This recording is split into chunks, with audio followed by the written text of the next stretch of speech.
오늘 부활절 어떻게 좀 이 기대와 그리고 주님께 대한 감사로 이게 가득 차오르고 계시나요? 네. 그런 가운데 우리 말씀을 함께 보겠습니다. 베드로전서 1장 3절 4절의 말씀입니다. 길지 않으니까 우리 같이 한번 읽도록 하겠습니다. 시작. 우리 주 예수 그리스도의 하나님 아버지께 찬양을 드립시다. 하나님께서는 그 크신 자비로 우리를 새로 태어나게 하셨습니다. 그리하여 그는 죽은 사람들 가운데서 예수 그리스도가 부활하심으로 말미암아 우리로 하여금 산 소망을 갖게 해주셨으며 썩지 않고 더러워지지 않고 낡아 없어지지 않는 유산을 물려받게 하셨습니다. 이 유산은 여러분을 위하여 하늘에 간직되어 있습니다. 아멘. 네, 우리 사람이 다른 피조물들과 구별되는 여러 가지 특징들이 있는데 그 중에 가장 먼저 생각나는 것을 무엇이냐고 저에게 물어보시면 저는 이 사람이 이타심을 가졌다라는 것을 말씀드리고 싶습니다. 다른 동물들이나 다른 피조물들과는 다르게 자기가 힘을 들여서 수고하고 또 섬기고 많이 희생하고 하는 그런 모습을 가질 수 있는 존재가 바로 인간이다라는 것이죠. 근데 이 수고하고 애쓰는 모습을 옆에서 이렇게 보면 참 안쓰러워요. 그리고 정말 왜 이렇게 고생을 많이 할까 이렇게 생각이 들기도 하지만 사실 그 섬기는 그 사람 입장에서는 참 그것이 비록 힘이 들지만 기쁨도 또 평안도 이렇게 누리게 되는 그런 귀한 계기가 된다라는 사실입니다. 우리 이 세상에 또 우리 미국 땅에서도 어디에서 재앙이 일어나서 피해를 많이 당하면 자기 시간, 자기 돈, 자기 에너지 다 써서 자동차 타고 비행기 타고 가서 그 지역을 도와주고 그리고 또 그 피해당한 사람들 위로해주고 그러지 않습니까? 얼마나 이것이 아름다운 인간의 모습인지 우리가 한번 생각해 볼 수 있습니다. 인간이 또 피조 생명체와 좀 다른 것, 두 번째 것이 있다면 그것은 앞날을 내다본다라는 거예요. 점을 칠 줄 아는 능력이 있다는 뜻이 아니고요. 얘가 앞날을 상상할 수 있는 그런 우리 의식이 있습니다. 의식이 있는 존재입니다. 그리고 내 미래에는 어떤 일이 일어날까? 여러 가능성을 예측하기도 하고요. 그리고 또 그 미래를 위해서 내가 밑그림을 그릴 수 있어요. 블루프린트를 그릴 수 있습니다. 여러 계획도 세울 수 있고요. 왜냐하면 우리가 미래를 내다보고 있기 때문이죠. 그런데 문제가 있습니다. 미래를 내다볼 때 기쁘고 기대가 되고 막 이렇게 힘이 나고 그러면 좋은데 그러지 않고 이 걱정, 불안 이런 것들을 갖게 되는 거 이것도 사람만 갖는 것 같아요. 어떤 동물이 자기 미래를 생각하면서 염려하고 걱정해서 불안해지고 막 한숨을 쉬고 그러겠습니까? 사람만이 그러는 거죠. 그리고 이 걱정과 불안이 참 하나님의 그 창조의 목적에 따라서 참된 길을 걸어가지 못하게 한다라는 것, 우리가 이 성경의 좀 지적을 우리가 좀 잘 받을 수 있으면 좋겠습니다. 그래서 이 걱정과 불안이 때로는 우리에게 조금은 이렇게 좀 나아가게 하고 그리고 무언가를 향해서 시도하게 합니다. 그런데 대체적으로 이것이 우리에게 가져오는 결과는 삶의 질을 떨어뜨린다는 것입니다. 그래서 걱정과 불안이 많은 사람을 우리가 가까이서 볼 때 어떤 느낌이 드세요? 옆에 우리 사람들이 너무 불안해하고 걱정하고 두려워하고 공포에 막 이렇게 떨고 이렇습니다. 그러면은 나는 나대로 살 거야 하고 내 마음은 평안합니까? 그러지 않죠. 자기도 따라서 불안해지고 그리고 뭔가 부담이 되고 그리고 다운되죠. 그러면 이 부담이 되는 가운데 이런 생각이 들어요. 왜 저렇게 걱정과 근심이 많을까? 좀 심각한 거 아닌가? 저 사람 너무 예민한 거 아닌가? 쯧쯧하는 거죠.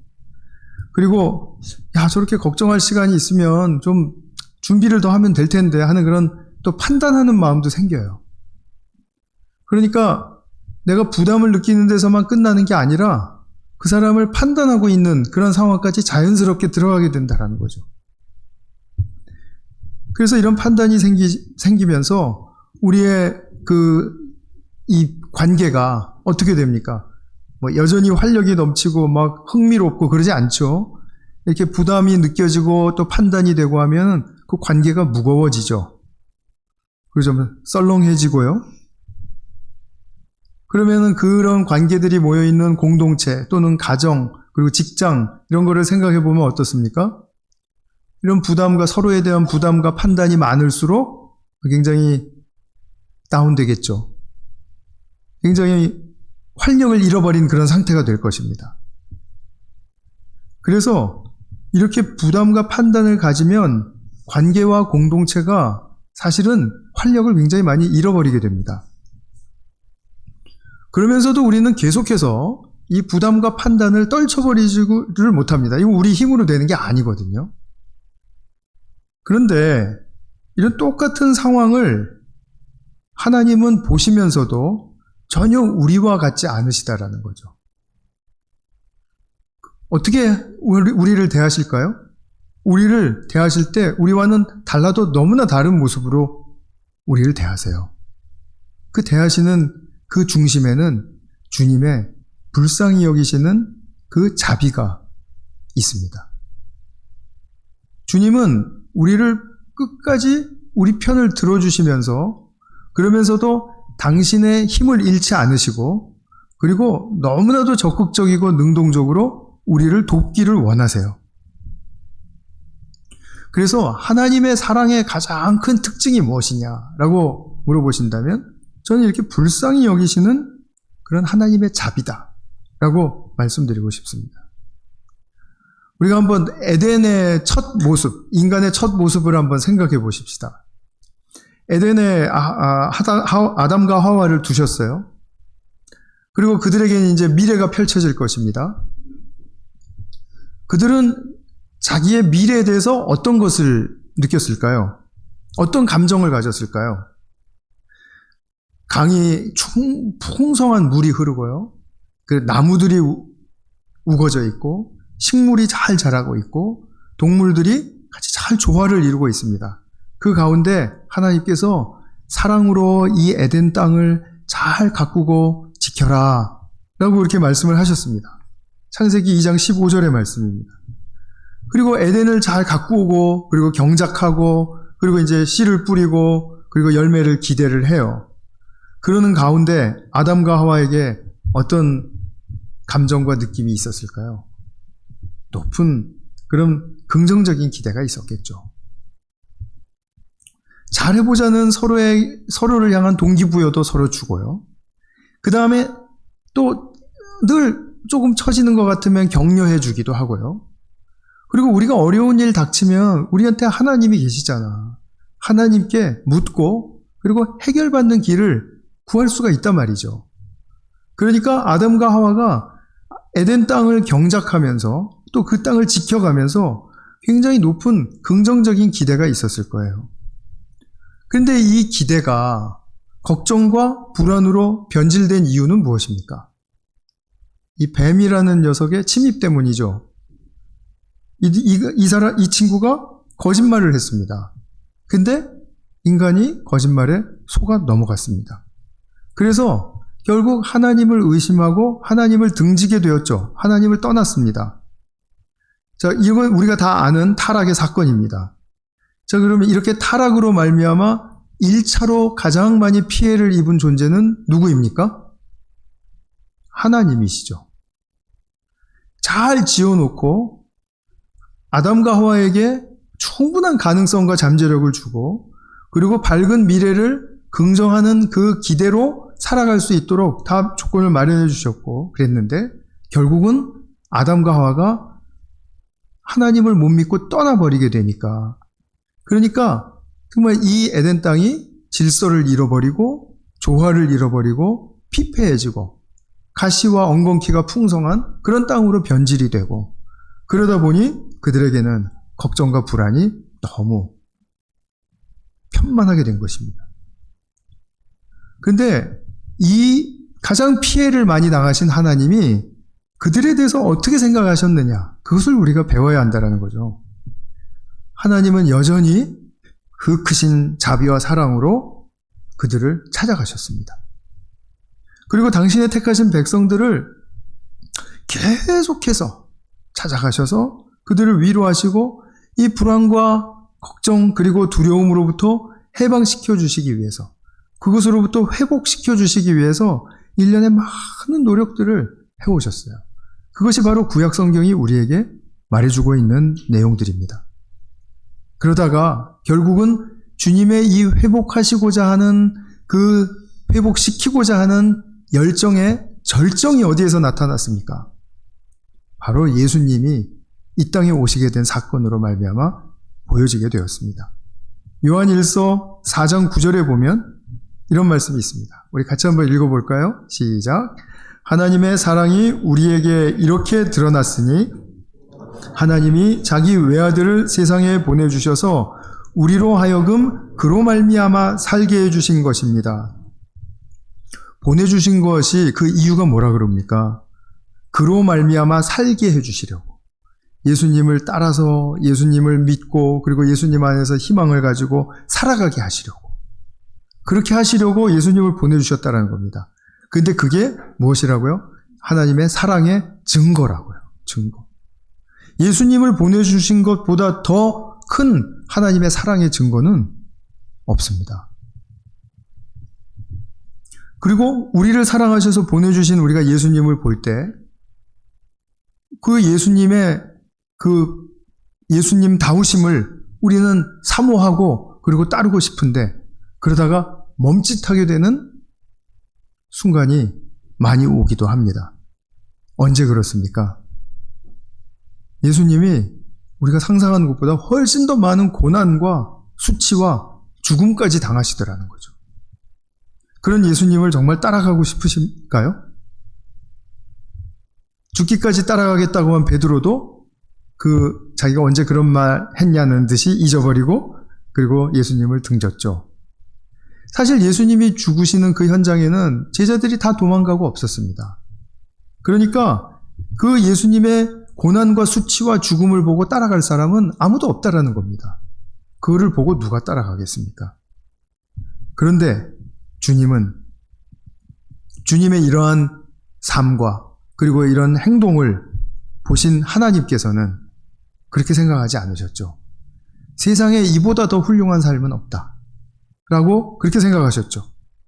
그래서 예수님의 이면을 보니까 거기에는 자기를 비워서 섬기겠다라는 그런 정신과 마음, 그리고 자기를 비워서 죽기까지 순종하시는 그 하나님을 향한 순종, 그거를 보시니까 예수님이 이렇게 어떠한 외적인 결과를 가져왔든지 간에 그 예수님을 판단하시고 또 평가하시는 하나님의 입장에서는 이보다 더 훌륭한 삶은 없었다라는 것입니다. 그러면 이제 하나님은 이것을 증명하시고 싶어 하세요. 예수님이 옳게 사셨다. 예수님이 너무나도 훌륭한 그런 삶을 사셨다고 입증하기를 원하세요. 영어로는 vindication이라고 합니다. 그 하나님의 vindication, 어디서 드러났을까요? 예수님이 옳게 사셨다라는 그런 증명을 어디서 보여주셨을까요? 십자가에서 죽으신 예수님을 다시 살려내심으로써, 부활시키심으로써. 그래서 우리가 예수님이 다시 사셨다라는 그 부활을 볼 때는 하나님께서 예수님을 옳게 사셨다라고 입증하시는 바로 그 증거로구나 하고 우리가 손바닥을 칠 수 있는 것입니다. 이 생명은 에덴에서 아담과 하와가 불순종하지 않고 끝까지 잘 하나님의 뜻에 따라서 살아갔으면 하나님의 때에 언젠가는 얻었을 그 생명의 차원을 말하는 것입니다. 그래서 예수님이 보여주신 이 부활의 생명의 차원을 보시게 되면 그러면 이것은 우리에게도 주신 부활의 생명이기 때문에 하나님께서 창조 때 이미 아담과 하와에게 의도하신 그런 생명의 계획이 여기에 담겨 있구나를 우리는 보실 수 있을 겁니다. 부활의 생명이라는 것이 성경에 근거 없이 그냥 갑자기 뿅 하고 나타난 그런 생명이 아니라는 겁니다. 하나님께서 인간을 창조하실 때 이런 생명을 누리게 해야지 하는 그 생명이 아무도 누구에 의해서도 이루어지지 않으니까 예수님을 통해서 이루어 주시고 바로 이런 생명을 인간이 모두가 살도록 내가 계획을 했다, 의도했다, 이런 목적을 가지고 있었다라고 하나님의 계획을 예수님 안에서 보여주시는 것입니다. 그리고 하나님의 자비는 그치지 않죠. 이 모든 세상에 이 부활의 생명이 펼쳐지고 역사하기를 원하시죠. 그래서 이 생명을 얻게 되는 그 사람들의 마음에는 미래에 대한 새로운 긍정의 그런 희망을 갖게 하시는 것입니다. 이것을 부활의 산 소망이다 라고 그렇게 표현을 했습니다. 예수님의 생명은 우리에게 어떠한 의미를 가져다 주나요? 서로 사랑하라. 또 마음이 교통하라. 그래서 하나됨을 이루어라. 그리고 미래를 향해서 함께 협력하고 나아갈 때 우리 모두에게는 치유와 회복이 일어난다. 이것이 생명의 모습들이에요. 부활 생명의 모습은 바로 이것입니다. 그럴 때 우리가 그 부활 생명을 누리는 그런 어떤 실천적인 한 걸음의 그 발걸음을 들여다 놓을 때 우리는 예수님이 이러한 삶을 살라고 우리에게 주신 것이로구나 하는 그런 작은 사건이지만 큰 영광스러운 순간의 기쁨을 우리에게 제공해 주십니다. 부활의 기쁨은 이렇게 누리는 것입니다. 갑자기 뭔가 확연하게 변화가 되고 바뀌고 새로워져서 그래서 부활의 기쁨을 느끼는 게 아니라 내가 예수님의 생명에 그 동참하는 한 가지의 사건이 있을 때 그것을 통해서 부활의 생명을 확신할 수 있게 해준다는 것입니다. 우리 2023년도 부활절을 맞아서 진정으로 부활의 이 생명을 정말 한 가지라도 진실되게 선물로 받으시는 그런 우리 성도님들 되시기를 주님의 이름으로 축원합니다.